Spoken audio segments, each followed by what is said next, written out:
Is the tush push over as we know it?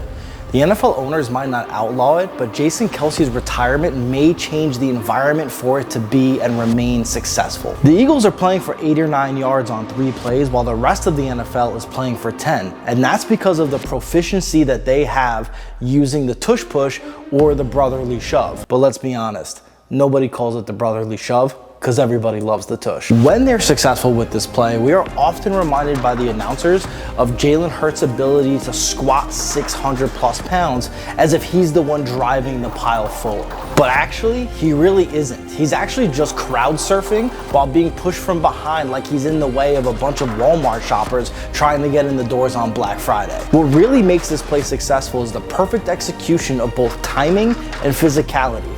And the one player in control of both of those things is the center, Jason Kielce. You see, he has to snap the ball to start the play, and then he has to out-muscle the nose tackle in front of him by taking out his legs and out-leveraging him so that the pile can be driven forward. Then Hurts must find the correct lane to go through, often being helped by the players behind him, pushing him across the line. Thus why it's called the tush push. The reason the Eagles have been far and away better at this than every other team in the league is because they have Jason Kielce at the very start of it. So now Kelce's gone, he's in retirement, and Jalen Hurts finds himself in yet another new performance environment without the only player he's ever taken a professional snap from, and the player who literally handed him the baton of leadership in that locker room. Very few players in the NFL have ever experienced the level of environmental change that Jalen Hurts has. In 2024, it will have been 9 seasons since he was a freshman at the University of Alabama. In those 9 seasons, since he was a freshman college football player, he has had 8 different play callers. To have 8 different play callers in 9 seasons is insane. And the one time Jalen Hurts was actually blessed with the ability to be in the same system for consecutive years was in 2021 and 2022 when he had now Colts head coach Shane Steichen as his offensive coordinator and play caller. And guess what? He turned in a near MVP performance in 2022, the second year he got to be in the same system. He also took his team to the Super Bowl that year and maybe was the best player on the field in that game. But Steichen left after that Super Bowl season and the offense regressed severely. That was something we predicted would happen before the season even started.